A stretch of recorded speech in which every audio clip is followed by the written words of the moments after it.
Hey guys, what is going on? I am back again with another video, and shout out to everybody that supported my last video on how to produce like Vigro Deep. And in this video today, I'm going to be showing you guys how to mix and master that same track. So this is how to mix and master amapiano. Some of you guys requested this video as well, so I'm going to walk you guys through how I would mix and master a track like this.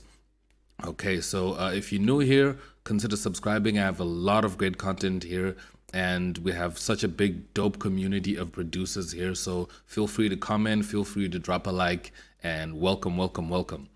Okay, so before jumping into this, I just want to say this quick that a lot of people misunderstand these videos, especially when it comes to technical things like mixing, like what I'm going to be doing now. The point of this video is to show you how I do stuff, and so that you understand why I do it, so that you don't copy exactly what I'm doing, but understand why I'm doing it, so you can apply to your work, no matter, even if it's not amapiano. If you're making other styles of house or even hip hop or even anything else, you can still use the same techniques. I'm going to try and make it so simple that you can apply what I'm teaching you to any other style or anything else that you're doing, and it will work for you. So just to get that clear, it's not about a step-by-step. This is not a step-by-step tutorial, but it's a, kind of guiding you on how you can strategize your mixes. So remember, watch this from beginning to end so you can get a clean mix and see how you can get this done. Okay, enough talking. This is where the track is at the moment. Not so much arrangement. Okay, so I didn't arrange it so much, but what I'll do is I'll just add some more time. There we go. And maybe I can just split these channels. Okay, number 3, I'll just put it down here. Okay, why isn't it coming down? Come on, come down. Okay, was it number 5 or number 6? Okay, number 5 and number 6. Cool, I'll just split by channel, and then everything is on its own. Then I'll just delete here, just pick that up again, drop it there, and then duplicate, Control B, that's duplicate. And then I'm going to come to pattern 11, split by channel again. I'm just trying to make sure that all my sounds are in separate channels, in their own tracks basically. Yeah, and that one as well, I can just drop it down, just split by channel, boom. Okay, which one was that? It was this one. Okay, there we go. Drop these back in, Control B, there we go. So now it actually looks much bigger. It looks like a bigger project, because when everything was rounded up, it wasn't looking so special. I'll just do random color. Okay, there we go. So before you start attempting a mix, you need to kind of listen to the music and try to figure out, are there any frequencies that are clashing? Are there any sounds that are not working together? How was the panning? And so forth, so you get an idea of where you're trying to go. So first and foremost, I just want to send all my tracks to mixer channels, so that I can mix them. Control L. I just select again and press Control L, and as you can see, everything is in here. So what I'm going to do right now is I'm going to send all my tracks into this number 1 insert, and then from there my whole track is going to go to my master. So this is going to be my mastering channel, not the master. The master is just going to stay clear. So what I'll just do is I'll just say mastering. So this is another thing that you can do if you wanna mix, if you wanna have a separate master channel. So I'll just go track routing, create submix, mastering, boom, and now everything is there. Okay, so everything that's green is feeding into that one. So let me change the color of that one into maybe a blue. Okay, so everything from here is feeding into that. So after it comes out of this, it goes into the master, which is this one. So you see, if I mute that one, everything goes off. Awesome. So now the first place I like to start is to check and see my overall level of my master.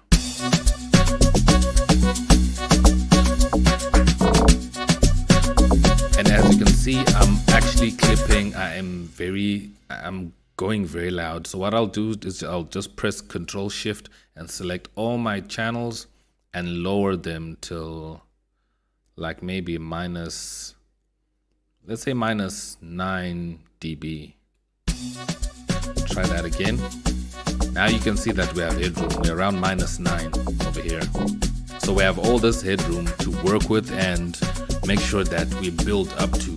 So that was the whole point of doing that. And then next, what we want to do is we want to go to our plugins like Morphine, and make sure that they're not clipping. So let me just go and look for the channel. Here it is.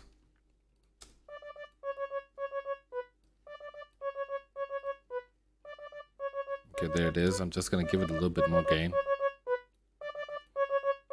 Okay, so I think this this sound had some reverb in it, so I'm just going to send it to my reverb.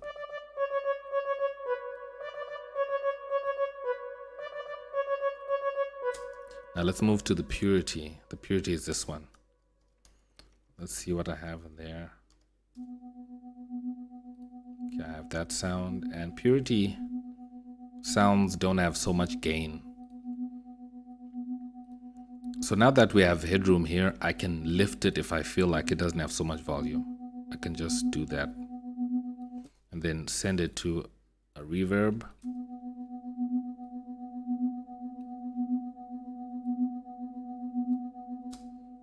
Okay, what else do we have? We have another Morphine here. Let's check that out. This one. Add a little bit more volume. This one already has some reverb that's affecting it. And I'm just going to switch that off and add my reverb. Not too much though.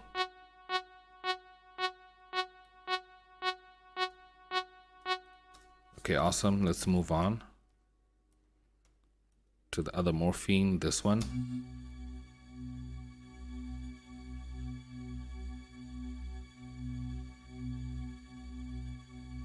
Just bring it up a little bit.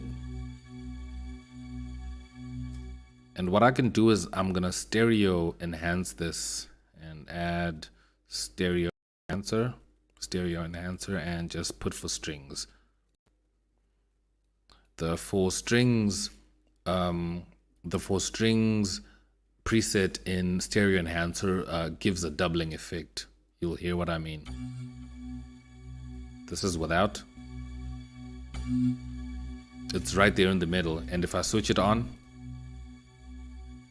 now it's nicely spread out stereo wise. It's playing on both sides, left to right, so that it leaves room for the other sound that I previously tweaked. You know, that amapiano drone sound. So now let's move on to the next sound, which is our log drum.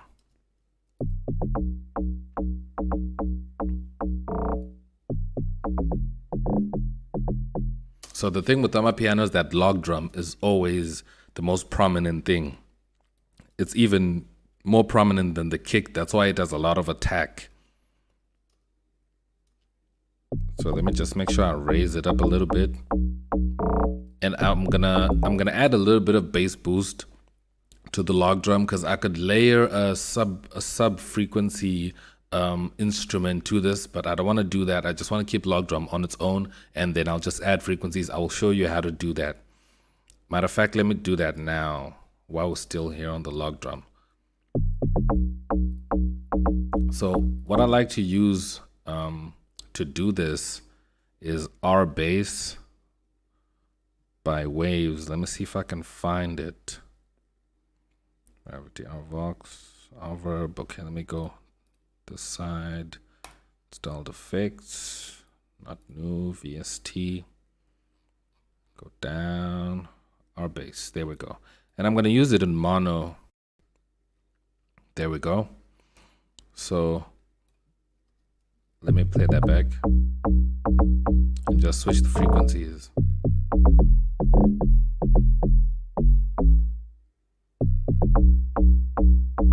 So this is without.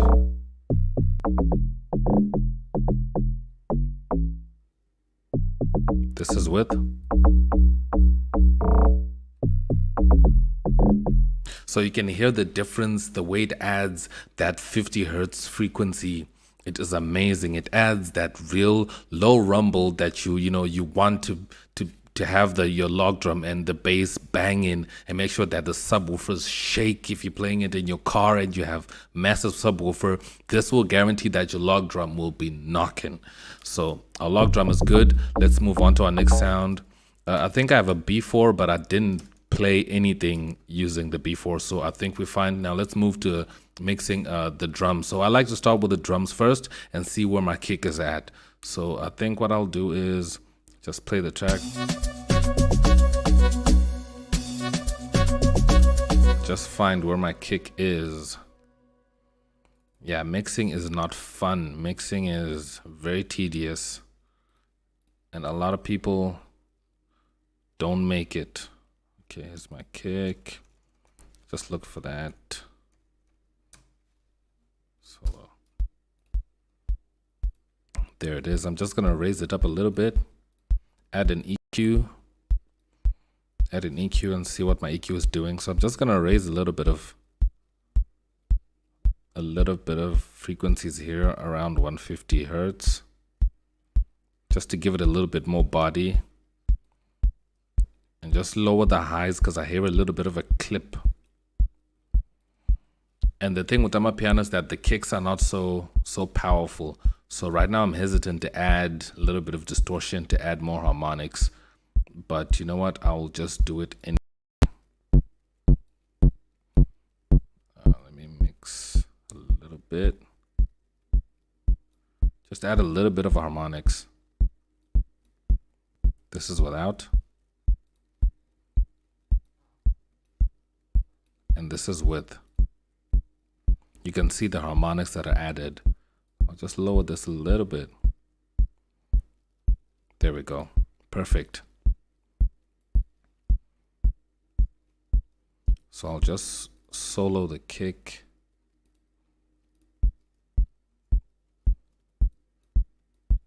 Now let's add the other sounds.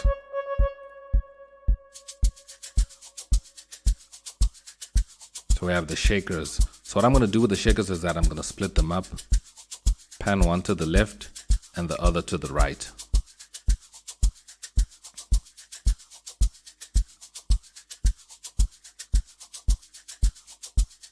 Right here. I'm going to have one close to 9 o'clock and the other one close to 3 o'clock. And we have the crashes here. And I want my crashes to be bright, so I'm going to add an EQ and raise some of the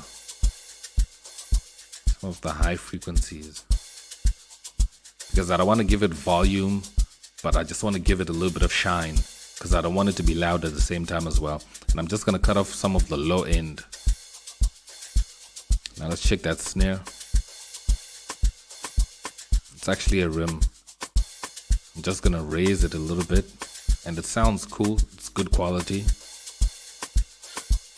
Okay, we also have that folk, that little sound. I'm gonna raise that as well. Let's check that clap. Raise that as well. Check the conga.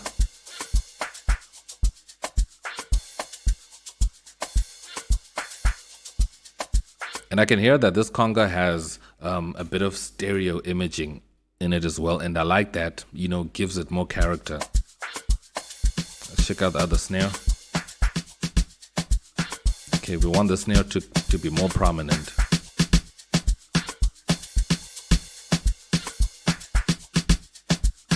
Okay, for this snare, I'm going to add compression to it. I'm going to add some compression to the snare just to make it more slap a little bit better. Just increase my ratio. There we go, and raise the gain.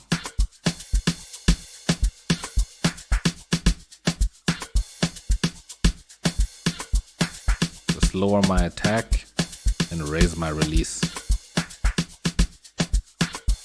So this is without, and this is with.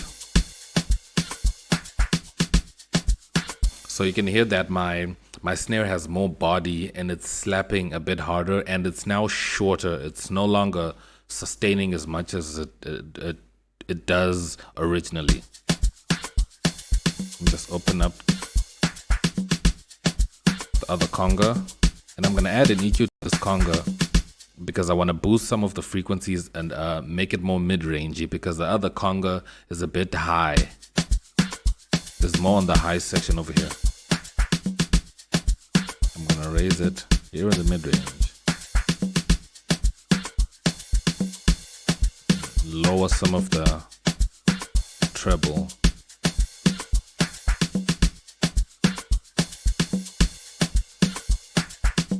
And lower some of the bass side as well. Might have unnecessary sub-frequencies. That sounds good. Let's add that other snare.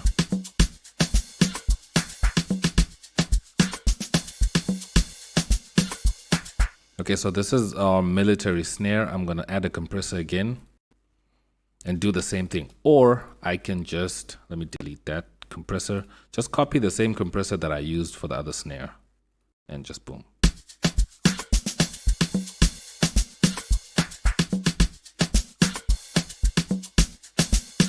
Just lower the threshold. Just raise the gain.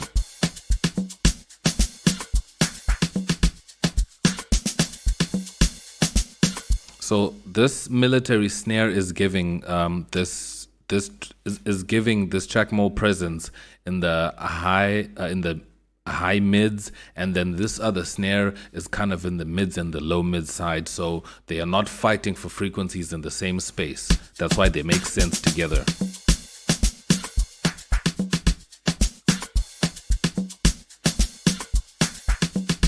I think that sounds good. Now let me turn on my log drum.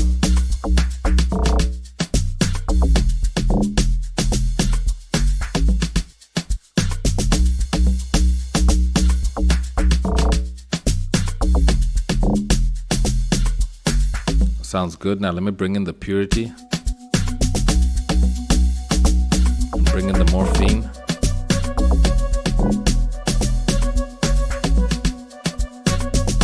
And bring in the sax. And bring in that other conga.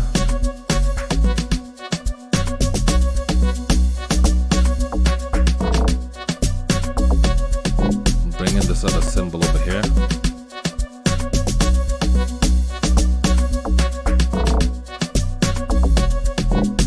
Lastly, the morphine.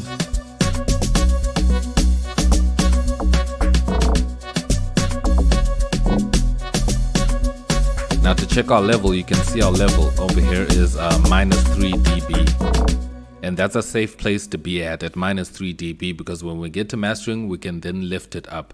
And amapiano is not a genre that is really tightly mastered, like in terms of having a real loud and tight master. It is powerful because the log drum is the most concentrated instrument out of everything, because people just want the log drum. They just want that bass line that hits in the clubs and, you know, in the cars and all that. So that's what we're going to concentrate on the master. But I think the mix sounds good enough.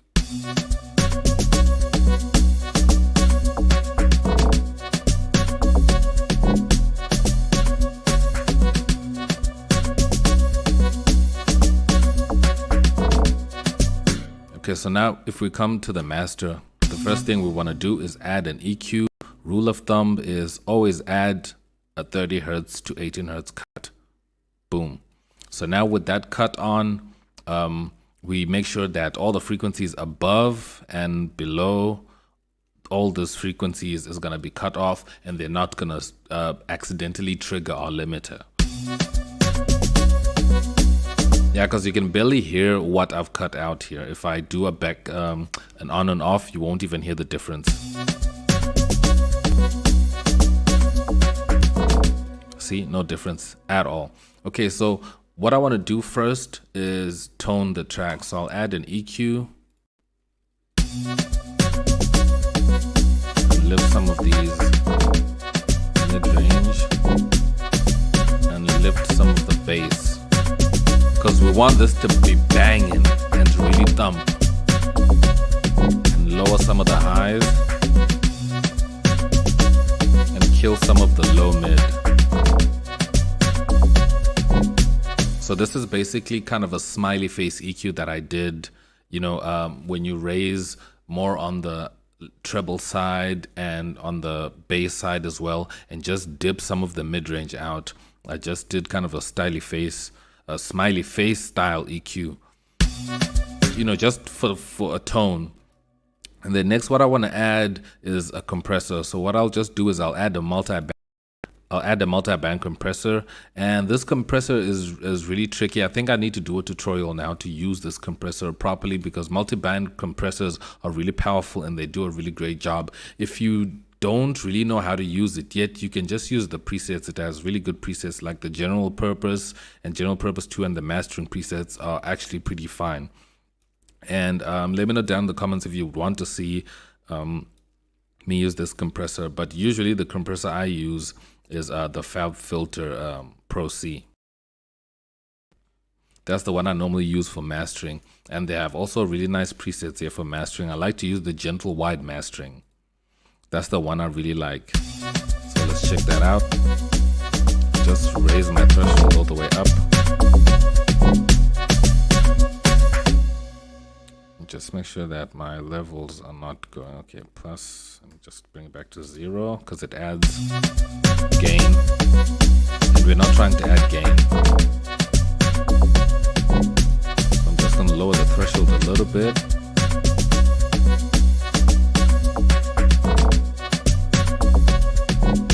I think that's safe. And what I love about this is that you have this side chain, or you have basically a way you can tell it which frequencies to affect. And I'm just going to drag this to the right, and I just want it to affect everything from around 100 hertz and to maybe 10 hertz, and then it can leave some of this high-end information to really sparkle and shine through without being compressed, and some of this low end.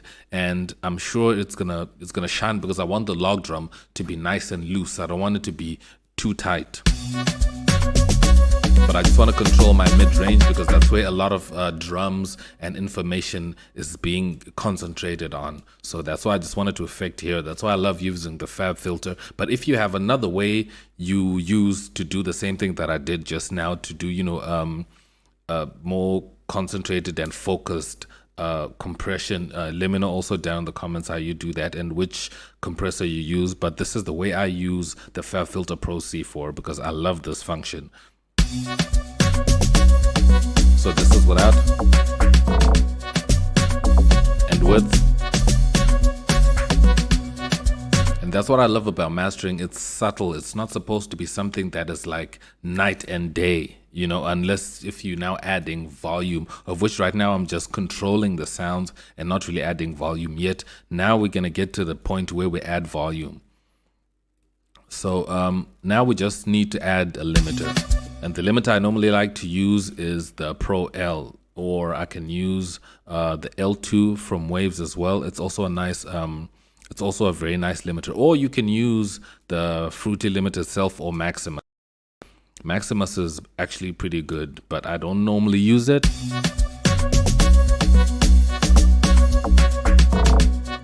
I don't normally use it because I feel like I just need something simple, because I just want to raise the level of the mix and not work on other little nitty-gritty things, more advanced things. So I'll just add a Pro L. There we go. So an easy thing to do with the Pro L is you can just raise the gain.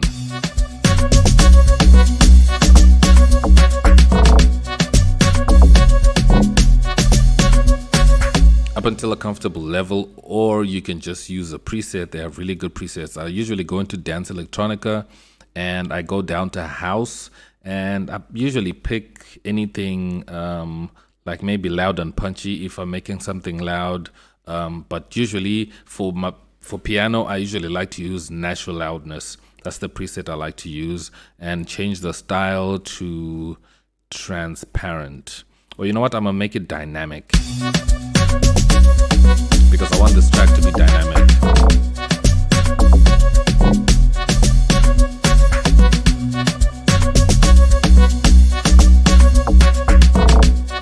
So as you can see, this is the gain reduction that's happening. So what this limiter is doing is that it's chopping everything that is going above 0 dB. So all the lines that you're seeing come down here, and the red lines that you're seeing here in the track is the level that is being chopped off by the limiter and not being allowed to go over 0 and stay in the nice and safe section. That red, and it's usually the drums.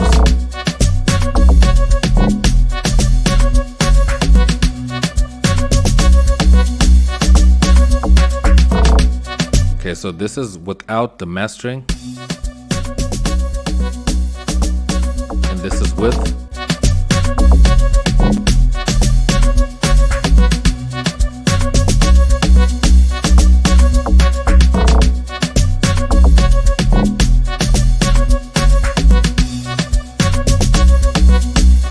So there you have it. I hope this was very informational for you guys and helped you understand, you know, the process of mixing. And it doesn't end here. This is not the end of the mixing process and the mastering process of this track. This was just an attempt. So in doing this, I'm gonna now play it in different speakers and different systems so I can hear how it's sounding, and then I can come back and adjust accordingly. If I go back and figure out that my snares are too loud or not too sharp, or any instrument is not in a place where I would like it to be, then I'll just definitely come back and alter it. So this is not the final print. I'm not going to render it out yet, you know, as of yet as the master. So it's a process. You have to keep attempting it. I can even save this as the first attempt and come back and do a whole clean mix, reset everything again, and do another copy, or even maybe 5 versions of the same track, and then pick one, and or maybe have other producers tell me which one they like the most, and the one that most producers like the most is going to be the final. So that's basically the process of mixing and mastering. I hope everything was clear. You can apply all these techniques to your own work, you know, in any of the style that you work. Most of the videos and most of the people that I watch that do really good mixing and mastering, that are big mix engineers, they usually do pop music and band music and rock and all those other genres that are urban genres, and they are pretty good. And I apply those same techniques to the music that I make, and it works for me, you know. So hopefully this is going to work for you, but you let me know down in the comments. If you have any further questions, drop them down in the comments. Remember, if you're new here, subscribe so you don't miss out on my videos. Click that bell so you get notified whenever I upload, and drop me a like to support the channel, guys. Thank you guys so much for watching. I love everybody that subscribe to the channel and everybody that support my videos. Thank you guys so much. I really appreciate each and every one of you. I'll see you guys in my next video. I am X and I'm out. Peace.